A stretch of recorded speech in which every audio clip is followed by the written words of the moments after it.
And there we go. Now we're live. Go for it. Hey guys, good to have you. We are so excited that you are now here with us on this live Google Hangout called How to Use Twitter and Periscope to Build a Business Powerhouse. I would love to let you know that I am Heather Hyman with Sweet Tea Social Marketing, and my lovely co-host is Steph Nissen. And we are thrilled to let you know that our featured guest speaker today is none other than the lovely Kim Garst. So Kim, can you say hello for us? Hello, hello. I'm so excited to be here with you guys. Thank you for inviting me. Very, very cool. Well, everybody, just so we give all of our disclaimers to let everybody know, we are live on Periscope. So everybody on Periscope, we see your hearts. We're super, super excited that you are following us on Periscope, and we are going to be giving everyone who is on this Google Hangout, as well as following us on Periscope, to ask us questions. So first, before we dive into that, let me first let a little bit of an intros, kind of like some housekeeping, before we dive into kind of the meat and potatoes of what this Periscope is all about. So I'll tell you a little bit about Steph first. Steph Nissen is a social media manager, marketing consultant, speaker, blogger, and quite a few more things at her company, Nissen Media. She works primarily with small and local businesses, getting them online, learning how to leverage social media, and ultimately helping them grow. So Steph, I'm so excited to be here with you on another awesome Google Hangout. My pleasure, always. I love that we do these every month, and of course, super excited that Kim is here. Yes, fabulous. Thank you guys for the heart love. We appreciate that. I'm Heather Hyman, pronounced Hyman, and you don't know how excited I am when I saw Kim Garst include me on her top 10 people to follow list on Periscope a week or so ago, and she said my name right. Like, I was just like in heaven. But I am the founder of Sweet Tea Social Marketing, and I'm ultimately a marketing strategist, manager, and speaker, all about social media, helping businesses and clients across the United States just really be able to learn how to use social media to grow their businesses. I'm located in South Carolina in a small town called Blythewood, just on the outskirts of capital city Columbia. And I failed to mention this, that Steph is all the way in Missouri. But the cool thing about the internet, it doesn't matter where you live. And as we have as our featured guest speaker today, the lovely Kim Garst, she's in Tampa, Florida. So the internet can just bring you no matter where you are and help you build the relationships, which is what we're going to dive in and talk to. So without any further ado, let me pull up Kim's intro. And you know what the fun thing is about the multitasking is I opened up the wrong Google Drive, and I'm sitting here going, where did it go? I clicked on the wrong thing. So worst case scenario, if I don't pull it up in 4 seconds flat, like I'm hoping. Steph, do you still have it open on your screen? Got it. No worries. I'm happy to do it. So, absolutely, Heather and I both really adore Kim, and there's no secret to that. And there's lots of reasons, but I think her bio speaks for her. Kim has owned an online business for more than 20 years and has built her reputation as this leading authority on digital marketing and specifically for social selling over the past 5 years. She focuses heavily on speaking and training business owners worldwide on social selling strategies, which we'll go into a little bit on our Hangout. This past January, she released her newest book and is now a best-selling author to Will the Real You Please Stand Up? Show up, be authentic, and prosper on social media. I absolutely love this book. I know Heather loved it. We were both able to snag it early last year from Kim's Social Boom conference in Tampa. And then on day one, when that book was launched officially, it became an international bestseller in multiple categories, which is very, very cool. She is extremely passionate about sharing her knowledge around digital media, social media, and especially, of course, that social selling that we talked about. She's a regular contributor to Entrepreneur.com, the Huffington Post, and is the co-founder of Boom Social, which is a social media marketing firm which specializes in small business owners, entrepreneurs, marketers, and managers, and she helps them with growing traffic, growing engagement, conversions, and content. So Kim is the total package. So we're so happy to have you, Kim. Thank you for joining us. Wow, I sound awesome. Thank you. Thank you. That was a lovely intro. I'm like, can I write that down? That needs to be my new bio. That was awesome. Thank you so much, guys, for having me. I'm excited to be here.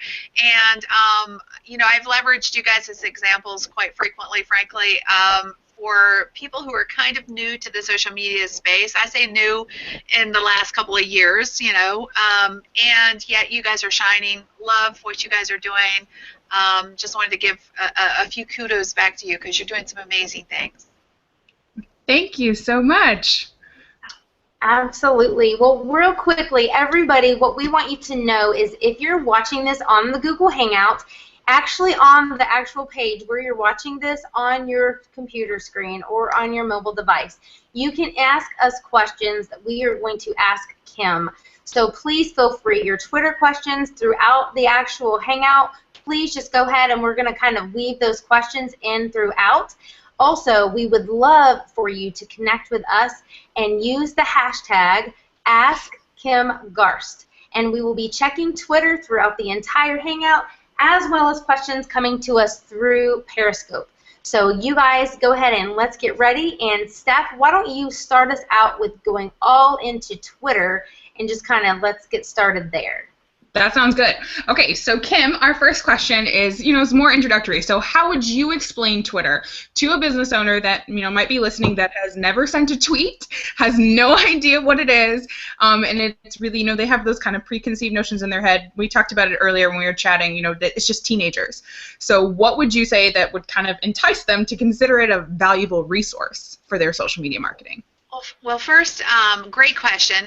And when I first started on Twitter, I didn't get it either. I was one of those people that I'm like, what?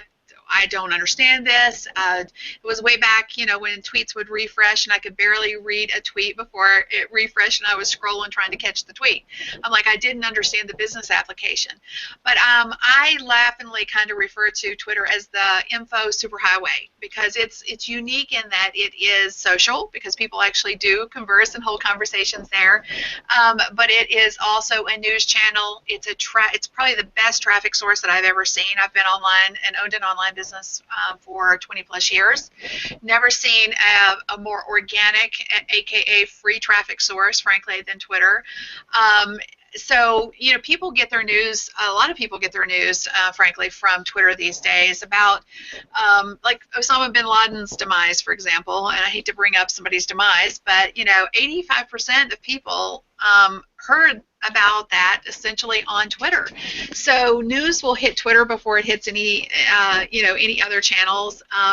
But just from a pure business standpoint, there's incredible impact from a traffic standpoint. It's a great way to build your brand and connect with your community or build a connected community. It's probably the most undervalued social platform out there today, in my opinion. And I just think it holds incredible business value. I would even venture so far as to say maybe a little bit more than some of the others, frankly. Well, I can attest to that. I know personally Twitter is my #1 referrer to my website. I get the most traffic from Twitter over everything else that I do. So I'm a huge fan. Yes, it's my #1 social media referral traffic source as well. I drive a ton of traffic. The neat thing, and I didn't mention this a minute ago, just let me clarify this just real quick.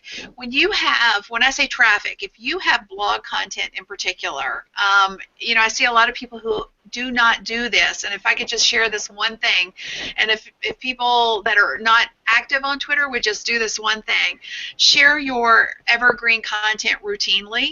When I say evergreen, meaning anything that's still current, that's still relevant, on your Twitter account frequently with appropriate hashtags, because people they use Twitter as a search engine. They're actively searching for content on Twitter.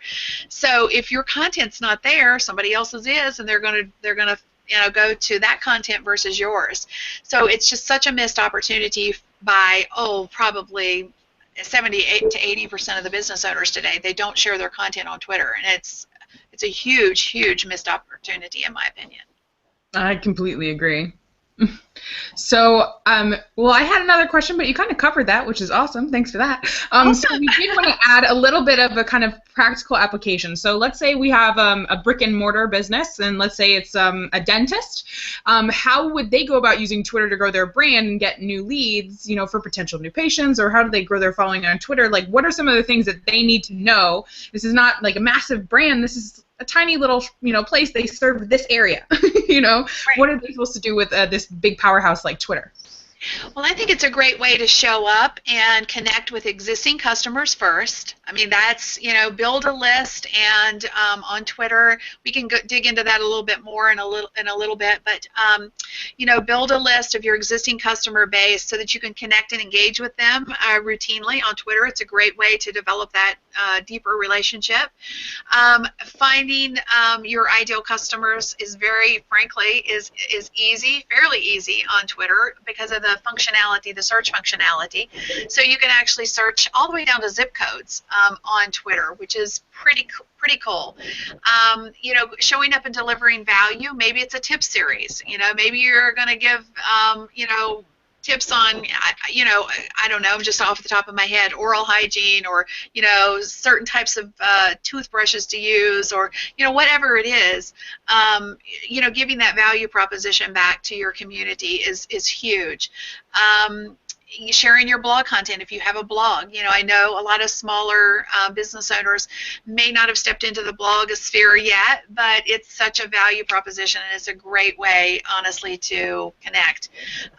You know, from a prospect standpoint, you know, jumping into existing conversations, people are always asking for recommendations for certain types of businesses, like if you're a real estate agent, or if you're a dentist, or, you know, whatever you are, you know, kind of tracking specific hashtags or specific phrases, looking for a dentist in whatever your state is, or whatever your city is. Those are great ways to jump into conversations and, you know, give value, and ultimately perhaps even create a new client for your dental office. So those are just off the top of my head strategies that I think are incredibly valuable that you can get, that could get you started. Very cool. So, I mean, I want to add in this.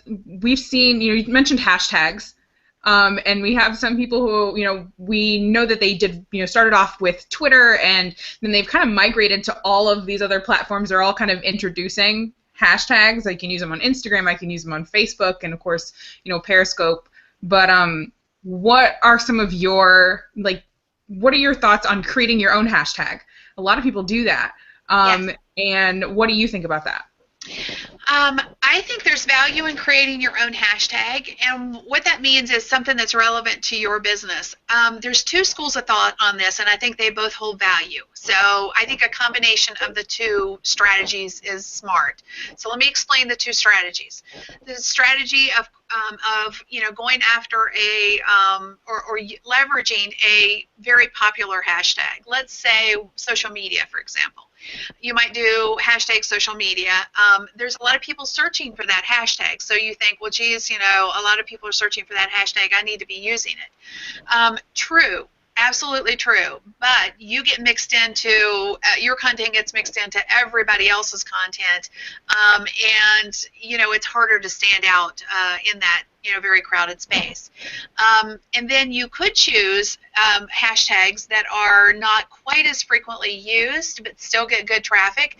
Maybe I'll just, again, I'm using my own example, but maybe a social media tip, or tips, social media tips. While that is still very pointed, it's probably not leveraged as much and by as many people. So you get quality traffic, but you're not, you know, kind of lumped into everybody else. And then the third strategy, I think I said two, but I'm giving you three, is to create your own hashtag and, you know, show up there very consistently to where when people see your content, they begin to associate themselves or your content with that hashtag.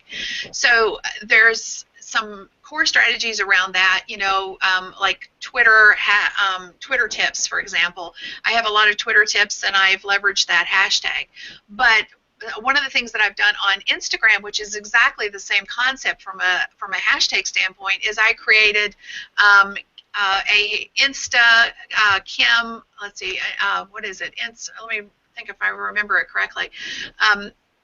Insta tip or a Kim Insta tip. That's what it is. Hashtag Kim Insta tip. And when you click on that hashtag, all of my Instagram tips come to the top. So it's very specific to me, and then they can find all of my content. Let me give you another example that might be a little bit more relevant. Let's say you're a small boutique and you have a bunch of summer dresses. Maybe you want your audience to be able to find all of your summer dresses by simply clicking on one hashtag, right? How value-based would that be? So you could do, CJ's Boutique summer dresses or something. I mean, that's a bit of a long one, but I'm just using that as an example that, you can streamline and categorize content so people can find it quickly. That's another great way to, get people to see a lot of your content in one fell swoop by using a very strategic hashtag. Absolutely. Thank you for that. Fantastic. Welcome to live streaming. Yay. Excuse me. No problem. No worries. Uh-huh. So I know you mentioned, you've been using Twitter for a while. When was it that you kind of jumped on Twitter? Was it, you mentioned you didn't really like it, you didn't really understand it in the beginning. When was that? Was it right when it came out, or did you wait? I started with Twitter about the middle of 2009. And I just didn't get it. I kept going over there, and I'd be like, I don't understand this. It's, I don't understand the business application. So it was a very specific date. I was at my mom's for Christmas, December the 23rd, and I'm like, okay, if I'm really going to take my business in the social media direction, I have got to figure this Twitter stuff out. So it was December 23rd, 2009, when I really got busy with Twitter. And I just dug in. I took every course I could find, which incidentally, there's not a lot of Twitter courses on the market. Even as of today, there's not a lot of quality Twitter courses out there. In fact, I couldn't name a single one that's comprehensive. In fact, I've got a couple of small ones, but no big comprehensive Twitter course. So basically, I took every course I could find. I started reverse engineering what a lot of what I considered, top influencers were doing, and then I just incorporated everything I learned, developed my own strategies, and that's how I have done, amazing things on Twitter. Well, I have to say that I think it's worked. You're at I think last time I checked, you had 371,000 followers. So I think your strategies are working. Yeah, I think I just went over 372,000. So pretty darn cool, frankly. I mean, I'm just always amazed. It's been a lot of times people ask me what my favorite social platform is, and I love them all, honestly, because it connects me to people that I would never ordinarily be connected to and be able to do business with. But if I had to put my finger on one that has had the most business value to me, almost all the great things in my business have their roots in Twitter. That is so cool. Yeah. So what is it then about Twitter? What function of Twitter is it that you love the most, or that you find the most valuable? Is it, that you can create lists and organize everybody? Is it, that it's more of a public platform? It's not like Facebook where everybody asks for every detail of your life. So people tend to be a little more open on Twitter, I've found. So is that what you really like about it, or what is it that you love about Twitter? I think there's multiple things that I love about Twitter. I love that people on Twitter are more open to helping each other, I think. I don't know if it's just exclusive to Twitter, but I found that openness, to be pretty deep on Twitter. I love that it's fast moving. A lot of the other platforms, and at first I hated that part of it. I'm like, I hate that. But now I love it. I love that, there's always content, there's always new stuff to look at. And if you categorize your content by using the list and following people that you want to follow, based on specific types of reasons that you follow them, then you can really pay attention to things that you really care about. So I love that as well. I love that I get the business application, frankly. I love that, I can share a lot of content there that drives traffic to my site. I can sell stuff on Twitter. There's just so many reasons, frankly, that I love Twitter. But the relationship piece on Twitter for me has been invaluable. I spend a lot of time engaging with people on Twitter. And that probably is my favorite. If I had to, just say absolutely one thing that I love about Twitter, it would have to be, the people. I'm gonna have to agree with you there. I love the amazing amount of people that you can talk to, and they're so diverse. I can talk to my friends, friends from high school, and I can talk to clients, and I can talk to Amtrak and Walmart and. You just made a great point. That is probably the best thing about Twitter. I mean, the fact that you can absolutely talk to people that you are not going to reach on Facebook. I mean, you can tweet to people that are, in your mind, are, major brands or major, people and influence, that kind of thing. And they respond. I mean, not all of them, but a lot of them do. A lot of them will actually engage with you on Twitter versus, some of the other platforms where you're not going to get in front of their eyeballs. It's just not going to happen. Okay, now, if y'all don't mind, I've got a couple questions, and I'm trying to write these down. I'm sorry. We've just been talking away. Oh, great. The Periscope questions I'm putting in my head, and we've got a couple questions coming in on our hashtag #AskKimGarst. So first question is I want to ask from Matt Ashwood, who asks, Kim, are you on Snapchat? Hey, Matt, great question. I am on Snapchat. I have not, embraced it fully. Mostly use it to get snaps from my kids. So I do see application for business on Snapchat. I don't think it's quite as streamlined yet as it's probably going to need to be. But I'm not counting it out for the count. Okay. We're down for the count. Okay, great. A question that came in, well, first, some comments earlier when we were talking about content. Deb had said, it's fantastic using the value of your blog to repurpose it on Twitter, to try to just keep driving that traffic. And they just kept saying great suggestions and really great insight from you. Another question that just came in on Twitter was, what is kind of like an appropriate way to kind of chime in on other conversations between other people that you feel like maybe you might be a good fit for? And I kind of laughed. They said, use the hashtag pardon me. I love that. Excuse me, I'm butting in. But that's actually a fun way to do it, guys. I mean, if you're jumping into someone's conversation, I guess my biggest suggestion would be to add value to the conversation, not try to pitch somebody on something that you can sell them or give them a,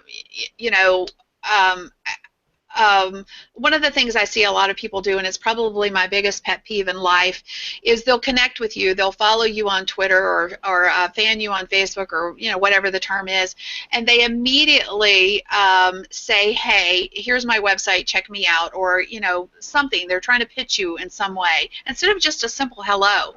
So my suggestion would be to treat that conversation just like you would in real life. If you were going to walk up to somebody and kind of interject into a conversation in real life, how would you do that? I mean, social media is just that. It's life. It's not it's not some box where you type you type a comment in the computer to a computer screen. Yes, that's the function of it, but the reality is there are people on the other side of those computer screens, and the engagement piece is exactly the same. The people that really show up and shine on social media are the ones, and again, in my opinion, are the ones that can hold that conversation just like it is a real-time conversation. So if you are going to jump into a conversation on in real time, just treat it just like that. You just like if you're going to talk, just walking up to somebody who's conversing and add value to that conversation instead of saying, hey, I've got something that is going to solve your problem, but you have to buy it. Absolutely. And another question that came in from Twitter, this is from Meredith Allen, and she says, how can businesses leverage video for sales? Ooh, wow. This is like one of my favorite questions. We are doing amazing things right now with video sales letters, essentially on Facebook in particular. So the video ads, as you guys know, are definitely getting more exposure. Well, maybe you don't know, so let me just state this right quick. Right now, Facebook's algorithm is giving more reach to videos. It's just their, I don't know exactly, well, I have a theory on why, but that's kind of irrelevant. So we are creating very short videos that are giving people something for free. We're leveraging a free offer, essentially, or a tripwire, whatever the term is that you guys would prefer to use, but saying, hey, here's something value-based for you for free that solves one of your pain points. And when they get that ebook, in our case it's an ebook, that drops them into our sales funnel. So inside of our ebook is an upsell to something else. So that's one strategy. You could also, I've seen some people do a straight up, sales video where they're literally just, incorporating a sales video. We're doing that on almost all of our sales pages now. Instead of doing the long copy, which has been traditional for forever, as it relates to sales pages, we've just been doing short videos, and they have been converting extremely well. So there's lots of ways to leverage video. Those are just a couple of ways that we've been killing it, frankly, on by leveraging a video. Very cool. Awesome. And just for everyone who may be joining us live on Periscope, we are here. We are having a live Google Hangout with Kim Garst, and we're bringing you right into the conversation. Go ahead, wave at everybody, Kim. Hey! That's a Periscope wave just for you guys. So keep on asking your questions. I appreciate it, and if I miss it, I'm doing my very best, and we're going to keep on going. So, Steph, okay, back to where you were. Well, I think that was all the questions I had about Twitter. Heather, did you have any that kind of popped up as we were chatting? Did you have any other questions you wanted to add about Twitter? I just was going to just, everything Kim said is fantastic, but just the authenticity of just really seeing Twitter as a place to have those conversations, think customer service, think a way for you to exceed and just differentiate yourself from the competition. Don't just see it as, okay, this is what my competitors are using this for, but be smart. Like, have graphics that are specifically shaped for Twitter. That's going to show up great and not be all half cut off, and not everything be that you just have it linked from your Facebook page and it's just showing up on Twitter. Not to say that you can't repurpose content at all, but just to kind of show up, really show up, just kind of echoing what Kim said. And by really saying, I'm invested in Twitter and I'm really going to show up, shouldn't just be that you have just forwarded content from other platforms and like Twitter is like your dumping ground. Because, if you're watching us on Periscope, if you didn't hear this live on the Hangout, Kim just said that one of her greatest traffic sources on her website, and she has hundreds of thousands of followers on Facebook and Instagram and all these platforms, but she has just said to us that Twitter is one of her greatest traffic driving sources. So there's power in this, guys. And I'll just tap on to what you just said. The reality is that conversations are happening around your business or your niche or the service or product that you have, whether you're there or not. You either jump in and have a say and shaping that voice and being a part of that conversation, or you're just missing out. I mean, there's application, I think, for almost every business as it relates to Twitter. I don't think I've found very many businesses where I said, I don't think Twitter's for you. Maybe, frankly, in all the businesses that we've served, maybe one or two. Almost every business that I have ever encountered, I believe, could greatly benefit from Twitter. Very cool. Okay, so guys, we've all been about the Twitter, and we're going to just kind of switch gears here because we don't want Periscope to come off as if it's not like one of the newest cool things in social media. And I know that I've had the pleasure of seeing Kim on Scopes live and replays, and Periscope is super, super cool. So let's just dive right into this kind of real quickly. Like, what is Periscope, Kim? Periscope is the neatest thing that I've seen hit social media since it started, frankly. That's now I'm very excited about it. It's not just the application. I mean, Periscope's the median, obviously, and it's the newest and latest and greatest. And essentially what it is it's a live streaming app on your phone. And that just means that you can see and connect with people in real time. In my opinion, it's like video, like a static video with the engagement piece, except it's not static. You're live. You're able to engage with your community, and they're able to engage with you. If you go to YouTube today, you could type in almost any phrase out there that you can think of that you're searching for, and you can find a YouTube video on it. But you can't engage with that person. You can't get them to respond to you right away. On Periscope, it is exactly just that. You have an opportunity to show up, give value on something very specific, or show them something, I mean, I've seen people do things from, literally, walking into into Disney World or land, and, just letting people experience in real time, what they're doing through their eyes. So it's just an incredible medium, I think, to connect personally. I think it drives the relationship to a more intimate level. I'm just seeing so much more deeper relationships with my existing community and with new people leveraging Periscope than I have ever witnessed before. So I am just really, really, can you tell I'm lighting up about it? I'm pretty passionate about it. I think it's going to be an amazing future for us in the social media space, or any business for that matter. Right, and Periscope, in the grand scheme of things, especially if you're out there doing it over and over, you kind of feel like everyone else is. But this is so new. It's been live on iOS since late March. It launched 2 months later, end of May, on Android, which is what I currently have. And I know that on iPhone, it's got so much more capabilities than even what I have. But in the big scheme of things, this is so new. Do you feel that both product-based and service-based businesses can really leverage and equally benefit from Periscope? I think they absolutely can, and I think the opportunity, frankly, not to say that the opportunity won't still be there in a year, but I think the opportunity is now.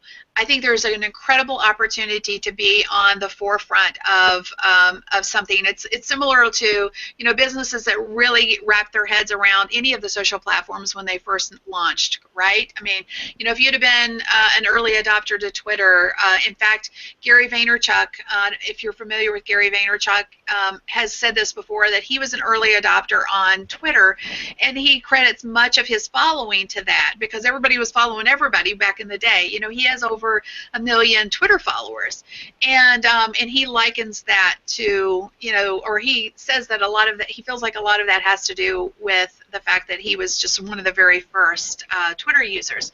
So I think that there's a lot to be said for the fact that Periscope is so very new. I think it's a great way to show up, give value, regardless of what type of business you have. Be creative with it, and build amazing communities around your business and your brand that you might not have the capability to do on other platforms. So as you guys know, we're all in the social space, right? So we serve the small business owner, and it's crowded out there. I mean, there's a lot of people, quote unquote, experts in our space. And if you say all of a sudden, hey, I'm an Instagram expert, or I'm a Facebook expert. Well, there's a lot of Facebook experts. So how do you stand out in that space? And I think that that's what's so beautiful about Periscope is it gives a platform that's pretty uncharted right now, and you can show up there and give great value, build a community around your knowledge base, and go to town. I'm excited about it. Excited about the possibilities for not only existing brands and companies that have presences in other platforms, but more specifically for the small business owner who doesn't have a great presence on any of the platforms yet. That's what's really, really exciting for me, that people can literally come out of the woodwork and shine, in my opinion, on Periscope. Absolutely. So And cool. Periscope, Simply Sue Speak says that she loves this, and Deb has just said just continually that, you know, the value that you are giving right now is just like super helpful. And on Periscope, kind of reiterating what you were saying, is that people are coming to Periscope and like this is the real deal. Like it's a lot more raw, and you know, if you're faking it, like it's really hard to consistently show up day in and day out, especially if you're scoping multiple times, and to like really fake it like that long. Like the real you like is just gonna come out, and that's gonna hopefully either really benefit your business, or you know, it'll let people know like maybe it's not the right fit for them. That's another thing that I really love about it. You know, sometimes the personal connection is, some people have a hard time verbalizing in a typewritten word their personality. You know, it's just a tough thing sometimes for people to convey that emotion into the written word, right? And on social, that's all we really have. We have, you know, typewritten words, and we engage with people, but it's hard to, you know, put that emotion sometimes into how we interact with people. And I think that that's the value proposition for Periscope, is people can get a sense for who you are. They can feel that emotion. They can see that emotion. They can see whether or not you're real or not. And at the root of all social success, in my opinion, is showing up and being authentic. If people can sniff out a heartbeat, sniff out a fake and a heartbeat today. And if you can't show up and be authentic on social media, it doesn't take long for people to figure that out. So on Periscope, yes, it's just totally out there. That I think that's one of the reasons that that I like it so much, is that I don't even care anymore if I flub up a word. I mean, you know, if I get tongue-tied around something, or you know, it's just real and in the moment, and people love that. It's just a great way to show up and let that people get a sense for who you are, showcase who you are. I just think it's an invaluable proposition to us as business owners. Okay, so now I know you are on Periscope, and I'm on Periscope, and Steph is on Periscope, but for those that are maybe watching this on Periscope who have not yet done their first broadcast, or someone that's watching the replay of this on YouTube, or they're with us today live on the Hangout, what would be something that someone that's ready to do their first Periscope, that you could maybe share some tips to not only just help them get over maybe that fear and they've done it, but to do it with the mindset for their business that they want to grow the right targeted audience on Periscope? Well, I think the first thing that is a value proposition is on Periscope, you can actually do what's called private scopes. And if that would be my first recommendation, is practice a little bit, maybe with a friend or a spouse, or you know, somebody, so that you can get used to the app itself. It's not difficult, because there's only just a couple of moving pieces and parts that you really need to know.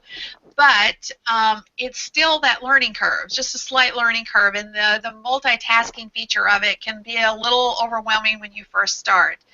But with that said, I practice first, and then my next piece of advice would be okay with it not being okay, guys. It's not going to be perfect. The first one, I mean, I look back to my first one, and am I recording? Is there people out there? You know, I was flipping my screen 30 times, it seemed like, you know, back and forth. How do you flip the screen?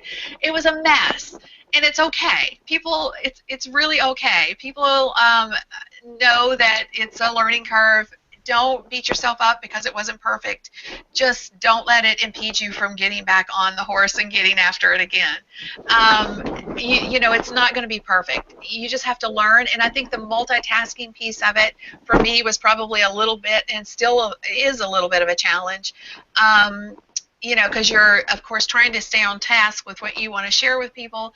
You have comments coming in, you have questions coming in, you're trying to run your system a little bit. So the multitasking feature just takes practice. So practice. Just keep doing it. Get out there. The key is just to do it. Bottom line. Very good. And just to completely make you feel that we're like making a difference and a change, Meredith Allen sent out a tweet and she just said, thanks, I just downloaded Periscope and now I'm following 97 people. Woohoo to Periscope. Here she comes. So very, very cool. Awesome. So next up, Kim, Periscope is gaining a lot of momentum. Did you have any preconceived notions about it before you actually tried it out for the first time? No, the first time I tried Periscope, we were at Social Media Marketing World, which was, you know, the end of March, and of course, as soon as it launched, I downloaded it immediately. But didn't have a whole lot of time because I was speaking at Social Media Marketing World. I had a couple of sessions there. You know, as it goes, it's so crowded, so many things happening. I didn't have a whole lot of time to play with it. But Donna Moritz and I we called one of those little buggies over to the networking event, the boat, that one night, and we're like, let's just try this thing out. So we totally goofed. I mean, we were goofing. We messed it all up. That was my very first Periscope. But we did it, and, you know, we had people watching. Nobody seemed to care that we were totally inept at it. They were just excited that they got to see a little bit of a sneak peek of, you know, what was happening in Social Media Marketing World.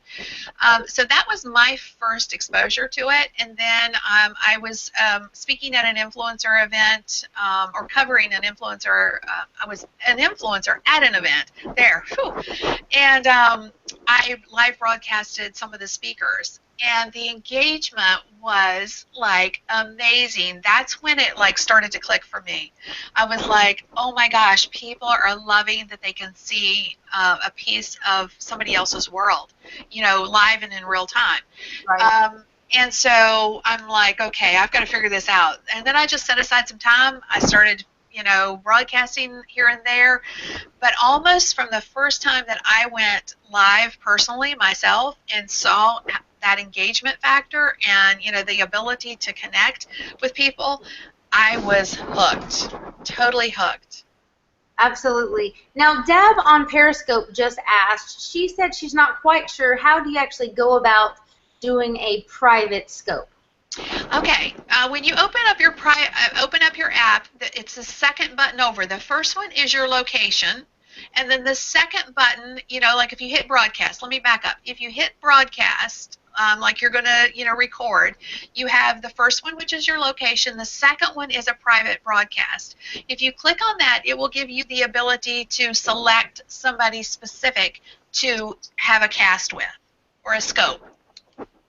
Perfect. And then, you know, the other super cool thing that I love about Periscope and Twitter is that before you launch on Periscope, you have the option for that, you know, the title of your Periscope to go out to everybody on your Twitter list. So even though you just started on Periscope, if you've got 2,500 people that follow you on Twitter, those people are all going to see that you're about to broadcast and go live, and it just is a great opportunity to leverage the growth for your Periscope. Cool. And, you know, the other value proposition that I don't think a lot of people know is leverage hashtags in your scope title, because when it publishes to Twitter, guess what? Those hashtags are now searchable. Absolutely. Now, let me ask you this. We don't want to take up too much of your day, but we have two more questions. You just launched a course all about Periscope. Is it safe to say that you're in love with the platform? And how could people ultimately maybe learn more about this this course that you have? I am totally sold on Periscope. I think across the board it leverages, it basically encompasses everything that we do online. And what I mean by that is that we work on every social platform to build communities, right? You know, our hub is our blog or our website. That's kind of home base, and then everything else circles around the outside of it. You know, we're on Twitter, we're on Facebook, we're on Instagram, wherever we work to build communities on social to drive traffic, of course, back to our website. to create sales. I mean, that's the ultimate goal. I think there's a circle even around all of that is Periscope, because it gives us an opportunity to connect more one-on-one. People buy from those they know, like, and trust. So Periscope gives us an opportunity, in my opinion, to connect deeper, build better relationships, because people get to see the realness of who you are as a company or as a brand. So I think it's kind of the umbrella, honestly, over the relationship piece that is social. So I'm totally sold on the live streaming capability of Periscope. I do have a brand new course. It's called Periscope Profit Machine. It is about using Periscope for business. So you can find out information on it from the website Scoping for Biz. So that's scoping, like, you know, SCOPING FORBIZ.com. Perfect. And we'll put a link for that also in the show notes on our YouTube page as well as on the Google Hangout. So, you know, anyone who's not obviously following and you're thinking about going to Periscope, definitely highly recommend that you follow Kim. She's amazing. Now, Kim, let me ask you this last question. You know, there's the whole Meerkat, there's Periscope, and, you know, I've got my own thoughts on that, but just kind of in your world, what are your thoughts about Meerkat compared to Periscope? As it stands today, because I think things fluctuate, and if, you know, things shift with Meerkat, you know, somebody else buys them, for example, then it might change the playing field a little bit. But as of right now, Twitter does own Periscope. It does incorporate our Twitter followers into the app, which is in the functionality of sharing onto into our Twitter communities. I personally think that as of today, that Periscope has way more legs than Meerkat. I'm not counting Meerkat out, but I just think, just purely based on the fact that we can leverage the fact that our Twitter communities that we've already built, or even if we haven't, I've seen people do amazing things with Periscope that had no Twitter following to speak of. But yet there's that capability, kind of the bigger picture of the fact that Twitter is huge, and Meerkat's kind of a startup, you know, still trying to find their way a little bit. So I think as of today, Periscope has a little bit deeper application for us. I think it's going to be around longer, certainly hotter right now in the space than Meerkat. Okay, very cool. Now, Steph, did you have anything that you wanted to add, or something that just kind of came up to you while we were talking about Periscope? No, I think I'm good. I mean, pretty much covered everything I wanted to hear about. And again, I love Periscope. I haven't done as many scopes as I know I kind of should be doing, but I'm going to blame that on just not feeling super great, being pregnant and nauseous. So I'm going to take that excuse and run with it, but I promise I'll get better. Well, you know, that's just a part of the realness of Periscope. Be okay with that, Steph, and just share that. That's a part of your struggle right now. People get that. You know, I mean, frankly, you'll find that there are a lot of women business owners out there who have similar struggles. Maybe they're not pregnant, but they've been pregnant, you know. So it's just a tie-in. It's just that human connection. Oh, good point. I like that. Okay, no more excuses. Okay. I wasn't chastising you. I was just encouraging you to wrap it into what you do. Well, we just want to thank everyone who came today. Brian Hipple says, thank you. I will be watching the replay on Periscope. Deb Coman Writing has been here with us throughout the whole Periscope, giving lots and lots of heart love. They've really enjoyed it here on Periscope. And everyone on this Google Hangout, we're really excited that you came and connected with us. Kim, for anyone who wants to stay connected with you, on social media, obviously, but just in general, where is the best place for them to get connected and just to kind of get to know you more? Well, you can find me pretty much anywhere under my name, which is Kim Garst. You can Google me, and my Twitter comes up, my Facebook, etc. Obviously, I'm very active on most of all of the social platforms, and my website is kimgarst.com. So just reach out, say hey, love to connect with you. Very, very cool. And Steph, if anyone wants to stay connected with you, how may they find you? Well, absolutely, and of course I'd love that. Well, Twitter is my favorite platform, so that's the one I always direct people to. So you can see it kind of in my, where is it? There we go, my lower third.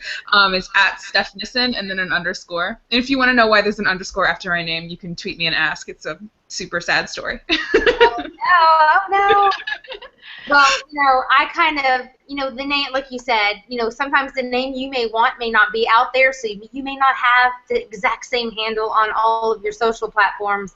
But the easiest thing, if you want to stay connected with me, my handle is the same on Twitter, Instagram, and Periscope. So it's just Heather Hyman altogether. But again, Kim, we are so blessed and humble that we had this pleasure to just talk with you and just dive in about Periscope and Twitter for business, and just really appreciate you being here with us today. Well, I really appreciate being here with you guys, so thank you for inviting me. It's been fun. I knew it would be. I knew we'd have fun. Fantastic. Well, Steph, thank you guys for your time. Kim, I will see you in person in Chicago at your conference all about social selling at Social Boom. And for anyone who wants to learn more about Social Boom, of course, you will find that when you go and look for Kim Garst on her website, kimgarst.com. And, of course, as you can see right there on the screen, it says scopingforbiz.com to answer all of your questions about Periscope, the course that Kim just mentioned. And we just hope that everyone that was with us today has a blessed day. Stay connected with us to find out about future Google Hangouts. And if you are not already on Periscope, come and follow us for all about social media tips and latest trends to help you be smarter in your business. Take care. See you later. Bye.